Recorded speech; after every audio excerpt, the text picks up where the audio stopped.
Yo, what's going on, guys? And today we're going to be talking about the biggest rising the prospects that are rising the most heading to the NBA draft combine. And if you guys don't know, I'm a credentialed reporter for USA Today Sports Hoops Hype, and I'll be heading for the second year in a row now to the combine, going to the elite camp, and actually I'll be at the draft lottery. So that'll be really cool. But my coworker Michael Scotta put together a little article. If you guys want to go check it out, links in the description about the biggest risers heading there. I want to hear your thoughts down below. What do you guys think about this? And if you guys agree. So let's get right into today's video and talk about those guys. So obviously, I think one of the biggest names in all of basketball at the start of the year for college was Carlton Carrington, Bub Carrington. He's a guy, 6'5", second cousin of Rudy Gay, comes from a basketball family. He's being projected as a mid to late first round pick.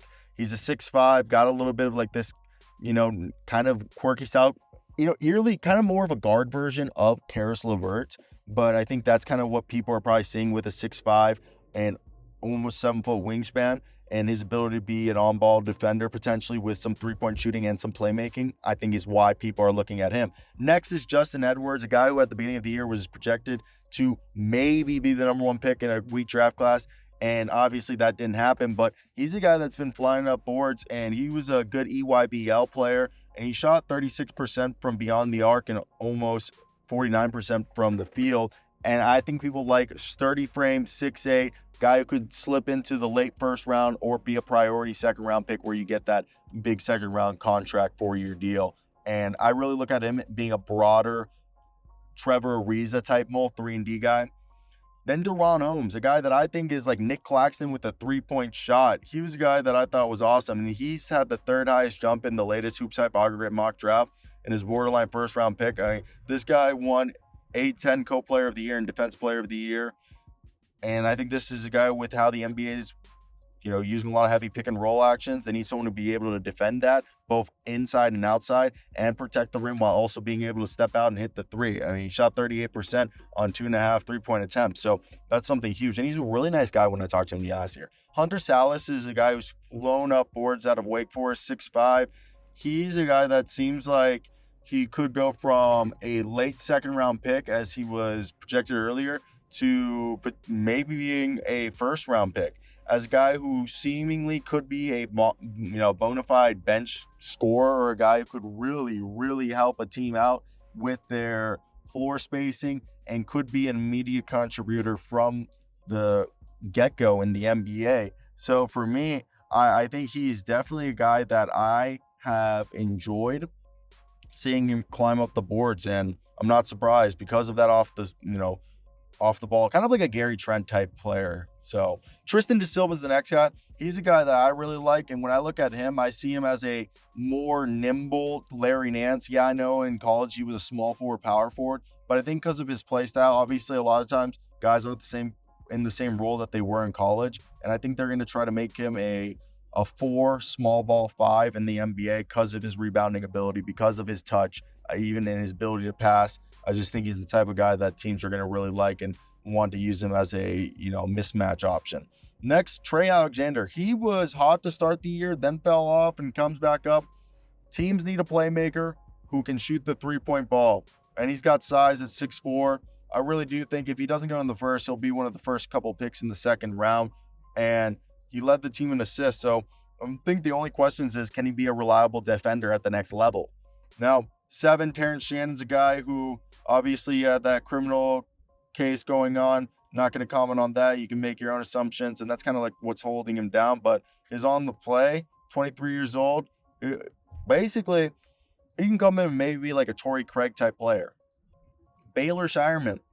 He's a guy who could be an early second round pick. His ability to hit three-point shots, and we've seen guys like Svi Mykhailiuk and Sam Merrill, as well as other shooters in the league, kind of be able to stick in the NBA because they can just stroke it.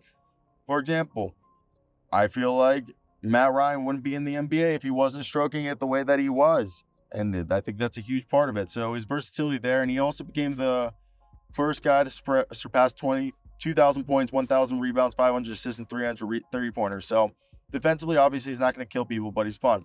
Keyshawn George is a guy that's flying up, 6'8", this guy from Switzerland. And he's, father's a basketball player. He can hit the 3-point shot. He can actually put the ball on the deck and run a little bit of point forward and throw passes as a lobber.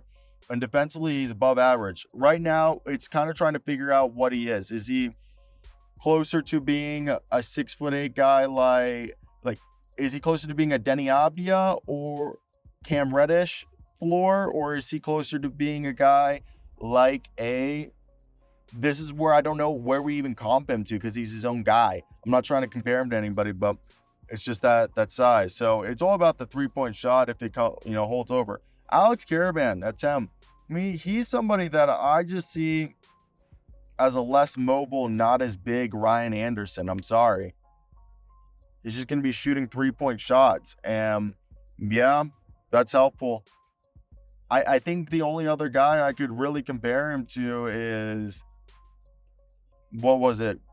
Kind of like I feel like Quincy Pondexter was a little smaller, but like more impactful. So for me, having shot back-to-back years, almost 40% in college, like 39%, is going to, want people to be intrigued. Again, the Matt Ryans of the world, if they can do it, so can Alex Kiriban. He's shown that at the collegiate level. Stephen Castle's a guy who's been climbing up the boards. A lot of people are comparing him to a Marcus Smart type defender. At 6'6", he's a big old boy who kind of seems more like a secondary playmaker, but could probably develop and flourish as a primary over the years. And the swing skills, the 3-point shot, but he shows everything else you want. He's going to be a havoc defender at the next level.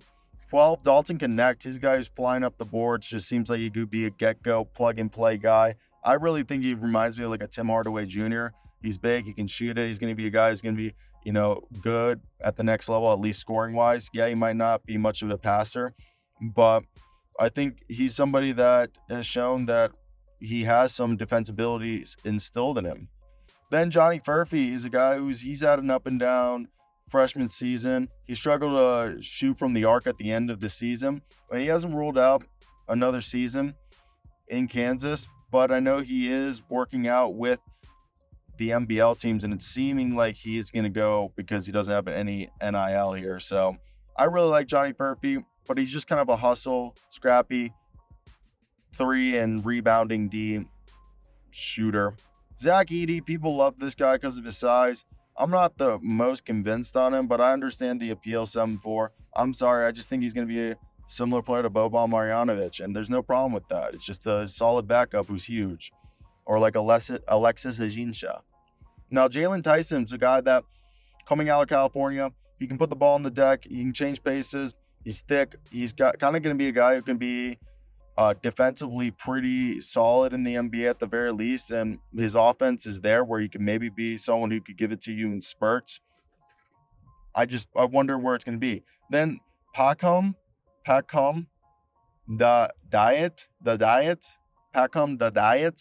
is 6'8", 6'9", lanky. He's someone that I think could come in here and really just fly up the board, just being the quintessential definition of a 3-and-D, and even maybe be a draft and stash guy. Obviously, Donovan King is flying up the boards, but I just think it reminds me of like Alex Len in the 2013 draft. I think he still gets top 5, but closer to 5 than 1. I love his game. I just think he has a really high floor, not as high as ceiling. I just think he's a more mobile, bigger Jakob Poeltl. Now, the last one is Harrison Ingram. He's a guy that now that he's entered the draft has cracked into the thing. And he's kind of a tweener, 6'7", 230. If he can develop a 3-point shot, he could have a very similar game to Joe Ingles. And Jingling Joe, all right? Joe Jingles. I just think is a great comp, as he's someone who's shown that he can be a guy who puts the ball on the floor, doesn't need athleticism, can still keep up with NBA players. So I think there's a good fit for everybody here. I want to hear your guys' thoughts. What you guys think of this list? Link to the article should be in the description. I hope you guys did enjoy. Like, comment, and subscribe.